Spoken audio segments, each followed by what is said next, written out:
Good evening, I'm Stacey Amos for News Channel 8, and these are the top stories that we have for you tonight. It's filthy, dirty conditions at Salt River National Park, and camping hasn't even started yet. UVI holds an important health fair today, and it's cricket in your Sports 411. Those stories and more are up next for you on News Channel 8.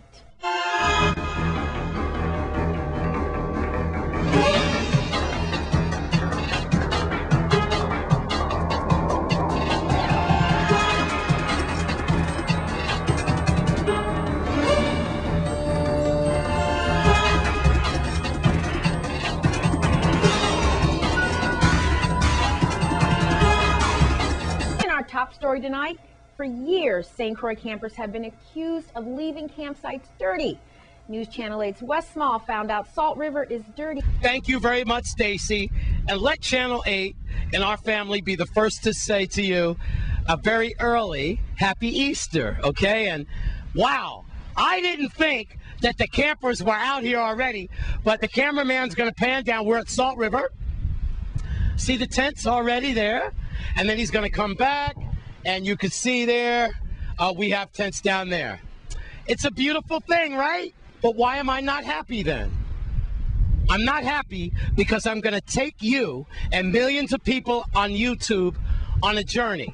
We're going to go on a path hosted by Miss Sewer, who's at lunch, by the way, from the post office, and going to show us a before picture of the camping at Salt River. This is Miss Dawn Sewer. And she has been camping here for how many years? 17. 17 years. You're yes. Beautiful, sweet. I told you romance is in the air. Let's go. But we're not happy, Miss Sewer. Start talking to us and tell us why as we start seeing filth. Okay. The reason why I call you to come and see what we're having here is because every year we comes out, we clean up the beach before we put up our tents and stuff. And every year after camp, the media comes out and they shoot the pictures and say that the beach is left dirty, which is not true because the beach during camping time will be the cleanest Salt River ever been. You've seen my reports before. So now I said, you know what? I am going to let them see before. So here we have is a mattress that is there, okay? And when we come over on this side, here you see. Oh my God, look at this. The garbage that are left here. Okay, this is what we meet, but this is what we're gonna have to clean up. This is what the locals do after Easter. This is what y'all do. Condoms? No, we don't. Condoms here? No. All kinds of stuff here. And we haven't even started camping yet, but you would get the blame. Exactly. And how many garbage cans are here? Where's the garbage can? There is no garbage cans on Salt River. Say it again. No garbage cans on Salt River throughout the year. And I don't understand, if this is supposed to be a historic site, why is Salt River the only beach on St. Croix that do not have garbage bins? Every year when camping is coming, they make a big issue about the park, and it's historic, and it's the national, it's the feds, but nobody cleans the beach. Look at this. Throughout the year. Look at this. And this is a national park. I bet you, I'm not sure, someone is getting paid right now to patrol and clean up these beaches before Easter. Where are you? I'm in Salt River for News Channel 8. The sad thing is Salt River is a national park, a precious resource here on St. Croix. Let's all work together to keep our paradise clean. In other news, UVI held an important health fair today, and News Channel 8's Wes Small has the details. Thank you, Stacy. It's another win-win situation under the tent because we're getting the blessing. And look, looks like I came at lunchtime. It's like y'all got your little health things going on. And what's it all about? It's the health fair. And you know, in order to stay healthy, yes, sir. In order to be fit, the UVI provide for the community and for the university in general, where you come and get your blood checked up. A little checkup. A little checkup. High blood pressure, diabetes. For example, if you're drinking too much, see the sign right over there. Intoxiclock. That's where the church lady is sneaking behind the Intoxiclock. Over here, you got your massage. You know, you need to relax. You know, that's where I'm coming next for my massage, lady. So you give me one every year. Over here, you got the cosmetic. Everyone's eating lunch. Everyone's eating lunch. Cosmetic. Down there, you have high blood pressure. High blood pressure, yeah. HIV. Okay. And throughout the entire area, the different non-profit group or department or government group. Yeah. Me and the bush doctor, I deal with the bush. Hey, Lassie, let's start with you first and see and go through your agriculture products here. What are we looking at? Okay, this one is called bay leaf. Bay leaf. And you can smell it. Just break off the leaf. And this is what they make bay rum from? Yep. Wow! Wow! Man, I wish y'all could smell this. I don't know what I feel like doing. Like I just got out the shower. It smells like alcalado. Oh, doesn't wow. it? Yeah, it smells like you know what it smells like. It smells like alcalado. Like alcalado. Yeah. And the bay leaf, they put in soft drinks, ice cream, baked goods, meat, soup, candy, and cereal. Those are some of the things they can use for bay leaf. And this is a treatment for colds and for cold and fever. Oh, man. Got a nice smell to it. My bronchial asthma feels like it wants to run away. Wow. Oh, I'm keeping this, bro. You can have that. You can have that. Now, this is a golden shower. It's a laxative. So if you cannot defecate, you take a little piece of this, you boil the water, add it in the water, and you drink it and stay in the bathroom. Okay, everything is coming out. You're just making me laugh. Everything's coming out. So this is called golden shower. Very good laxative. This one here, this is the neem. Pretty popular. You can use this to repel mosquitoes in your house. So that get a branch, put it in the table in the house, and it repel insect for 2 or 3 days. Wait. Okay. You do now? You take this? You take the branch from the tree, put it on top of the kitchen, wherever you have mosquito problem, it repel them. They don't like this. I have to go, Stacy, because they're sending security after me. And, you know, I got to go. Wes Small for News Channel 8. Thanks, Wes. Don't forget, health is wealth. And speaking of wealth, there will be a Christian Family Finance Convention soon. And News Channel 8's Wes Small wants to know, is it okay to pray for money? Thank you very much, Stacy. We're here in front of the education complex where our wonderful students are going back and forth through class. And congratulations. Looks like they had another successful testing day today. I was in the office, and that is good news. I was searching for Pastor Wilmoth James, Seventh-day Adventist Central Chapter, along now with our friend in God, Pastor Matthew, and he is from the Christiansted branch, which is close to Peter's Rest. All right, Pastor James, we're going to start with you, and believe it or not, we are taking a side away from drugs, alcohol, and violence, and moving into the next phase. Finance. And boy, with Hovenza leaving and our budgets just torn up with LEOC and so forth, and energy with gas, this is a wonderful time for the clergy and the churches to talk finance. All right, pastors, we'll start with you, Pastor James. Tell us what this means as Dr. G. Edward Reed will be speaking, a minister, an attorney, certified teacher, and counselor. And that's Friday night at Grove. We'll hear him Saturday here at the complex, and then Sunday back at Grove. That's right. It's a pleasure that the Seventh Adventist community here in St. Croix can be proactive in stepping in to address the need of the financial issues that are affecting our territory. And we have seen it fit to provide a little more personal help and advice and counsel to the families and business associates here in St. Croix.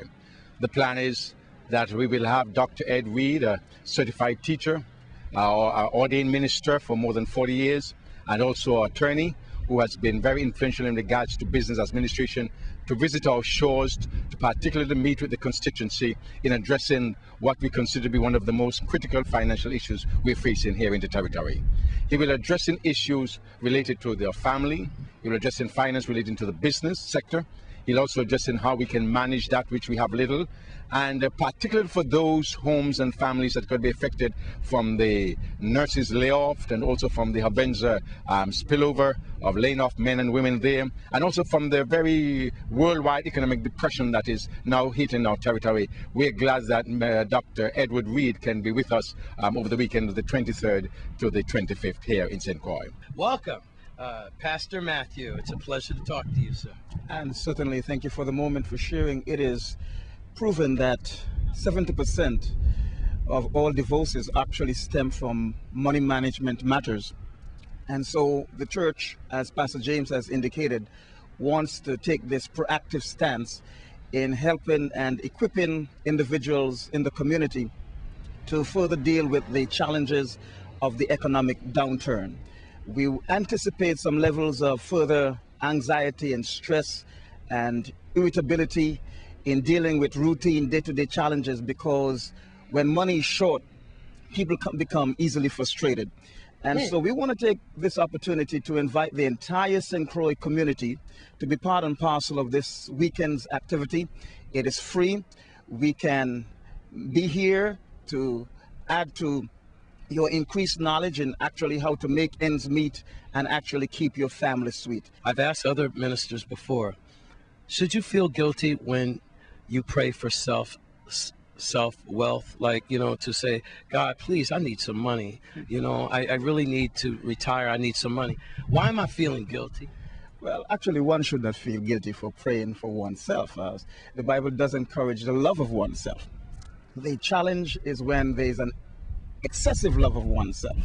And so one prays for oneself, and if there is not this self internal control and goal and ambition for oneself, you really cannot embrace and encourage other people. Okay. So it is good for you to have a goal, a personal goal and a personal agenda. Yes. And then you can bring others in and wish them well also. Friday, 7:30, World Economic Conditions, what the Bible says about money. Putting God first. 9:30 is the topic to begin with in the sessions here at the complex.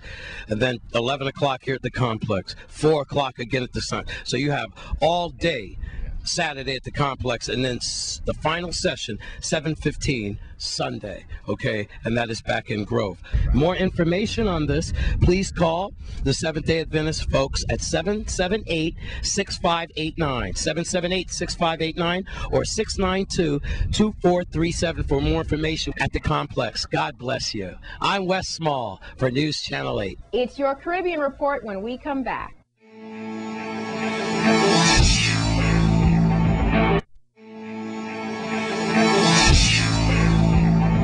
Stanford's back in the news, and the Roseway hits the BVI. Those stories and more for you in your Caribbean Report.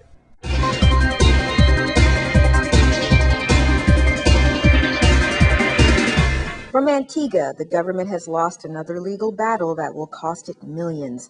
The latest court order came on Tuesday when the appeal court ruled in favor of the Stanford group of companies in an $18 million suit. From St. Lucia, strengthening health systems and integrating HIV and STI services are critical to preventing mother-to-child transmission, and this is the main focus of a 3-day special meeting of regional chief medical officers taking place in St. Lucia right now. The meeting is from the 19th of March through the 21st. From the BVI, it's the Roseway. On Sunday, March 18th, the World Ocean School's crew met the BVI's Kids in the Sea, or CATS, IC-24 development team at the cruise ship pier in Rhode Harbor, and the kids spent the day learning all about the benefits of teamwork, just like our kids did aboard the 137-foot historic schooner. The kids from CATS are preparing for the upcoming 14th annual Premier's Cup, scheduled to take place from July 13th through the 15th this year. This exciting event has children from all over the Caribbean competing for the coveted cup.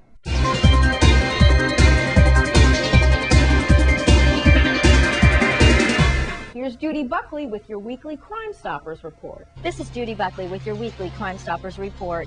Crime Stoppers needs your help solving the following crimes. If you know something, say something, as law enforcement cannot control crime without your help. Even the smallest bit of information may be just what law enforcement needs to solve these cases. On St. John, on January 5th, at about 12:50 a.m., a tourist was robbed as he was walking past the graveyard on Gallows Point Road, going back to Seagrape Lane. Now, the two robbers are described as being black males. Both are slim built, and they're somewhere between 5'6" and 5'9" tall. And they were both wearing white shirts and blue shorts. They were able to get away with an iPhone 4 and $35 in cash. And on St. Thomas, we're bringing you a crime that we brought you last week. The police wanted us to run this again. And this is a crime that occurred on February 1st. At about 10:10 in the morning, a man was robbed at gunpoint as he was walking across the bridge by the former Red Snapper restaurant. Now, one robber is being described as being brown-skinned, between 5'9" and 6 feet tall. The other suspect is between 5'6" and 5'9" tall and was wearing a white shirt with a black hoodie over it. He was also wearing black Jordan slippers and black washed out pants. Now, the third robber is black and chubby and somewhere between 5 feet and 5'3" tall. The suspects fled the area on foot, going toward the Savon area, and they were able to get away with jewelry, cash, documents, and a Milano, Italy strap bag. You can submit information on these or any other crimes by calling 1-800-222-TIPS, which is right there on your screen, or logging onto our website at crimestoppersusbi.org. If your tip leads to an arrest or the recovery of stolen property or illegal drugs or weapons, you will receive a cash reward that we will pay you according to your instructions. Our maximum reward is $2,500. The arrest of a robber suspect is $900. Remember, only anonymous callers to Crime Stoppers are eligible for these rewards. Crime Stoppers is pleased to announce that so far this year, your tips have helped law enforcement make 5 additional arrests. They've been able to recover 2 illegal weapons and $11,000 worth of cash and illegal drugs.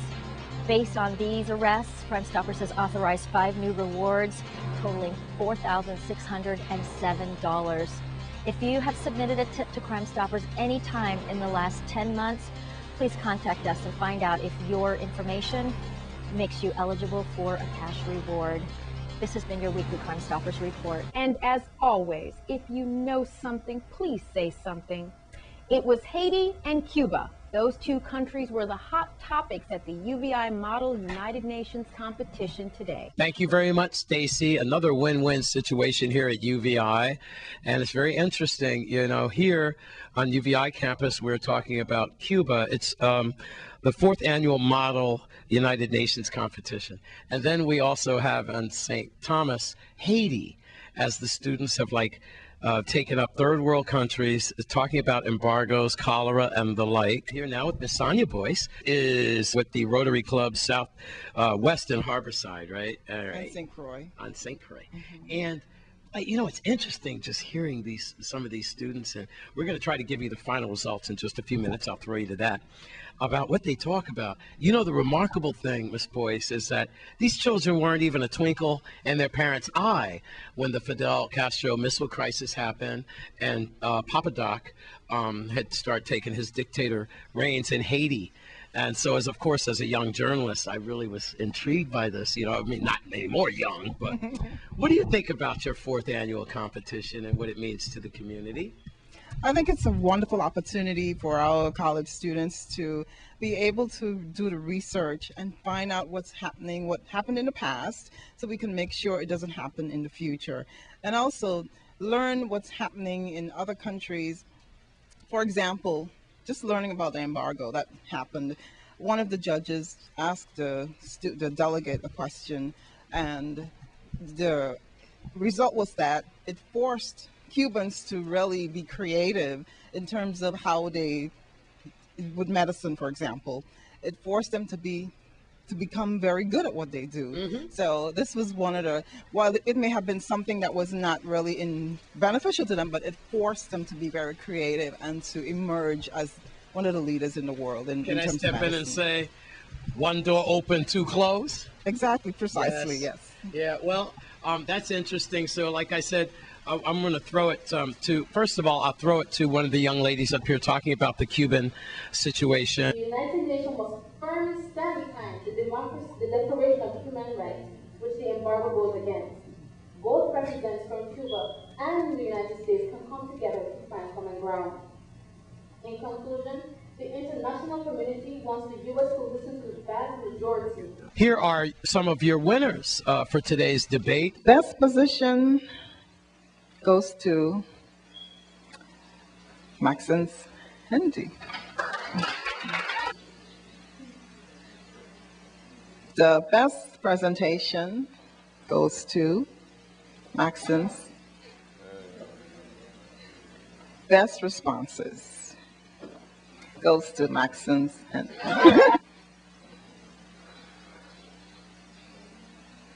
and will the St. Thomas delegation please come forward to accept the trophy. UVI doing positive things again. Happy 50th for UVI as well. Miss Boyce, you and the Rotary people should be very proud of what you do for the community. Thank you very much. You're welcome. Appreciate it. At UVI, it's the Great Hall. I'm Wes Small for News Channel 8. We congratulate all the students for competing in this event and thank Earl Morris for that footage. It's your cricket update when we come back.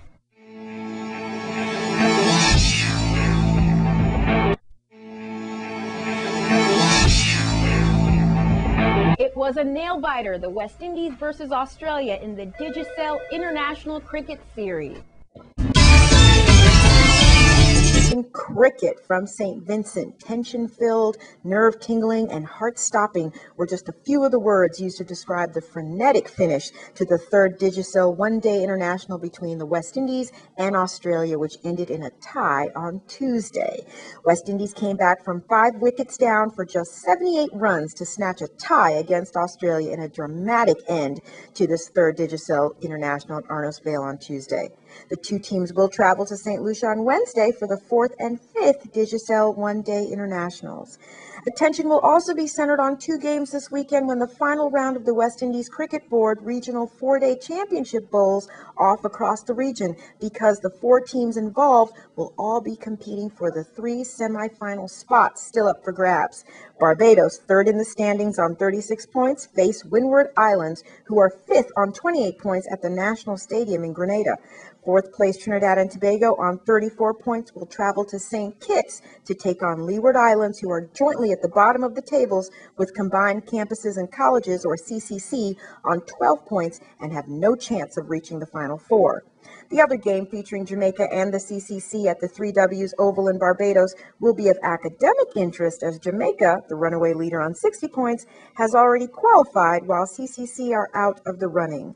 And Guyana, in 2nd place with 39 points, will sit out the round, but will keep a close eye on how the games play out to see if they will be around for the penultimate phase of the competition.